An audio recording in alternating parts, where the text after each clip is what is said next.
بسم اللہ الرحمن الرحیم۔ تین قسم کے لوگوں سے اکثر لوگ ناراض اور ناخوش ہوتے ہیں۔ صبر میں اتنی طاقت ہوتی ہے کہ دھوکہ دینے والوں کی بنیادیں ہلا دیتی ہے۔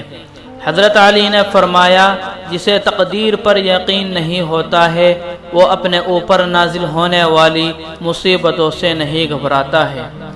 اگر کسی کے لیے آپ کا ہونا یا نہ ہونا برابر ہو جائے تو پھر آپ کا نہ ہونا ہی بہتر ہے۔ دیواروں کے کان ہو یا نہ ہو، فرشتوں کے پاس قلم ضرور ہوتا ہے۔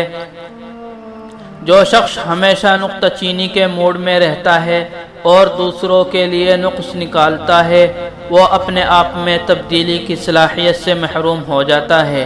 کبھی جو زندگی میں تھک جاؤ تو کسی کو کانوں کان خبر نہ ہونے دینا۔ لوگ ٹوٹی ہوئی عمارت کی اینٹ تک اٹھا کر لے جاتے ہیں۔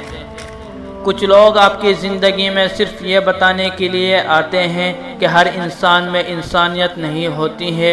وہ راستے پہلے ہی بنا دیتا ہے لیکن عطا صرف بہترین وقت پر کرتا ہے۔ خود سے ہی ہر بات کا مطلب نکالنا ہمارے نفس کا پسندیدہ مشغلہ ہے، اور ہماری زندگی میں بے سکونی کی سب سے بڑی وجہ یہ بھی ہے۔ ہر شخص کو آپ راضی نہیں کر سکتے، یہ کام چمچے اور منافق لوگ ہی کر سکتے ہیں۔ باضمیر، سچے اور بااصول لوگوں سے اکثر لوگ ناراض اور ناخوش ہوتے ہیں۔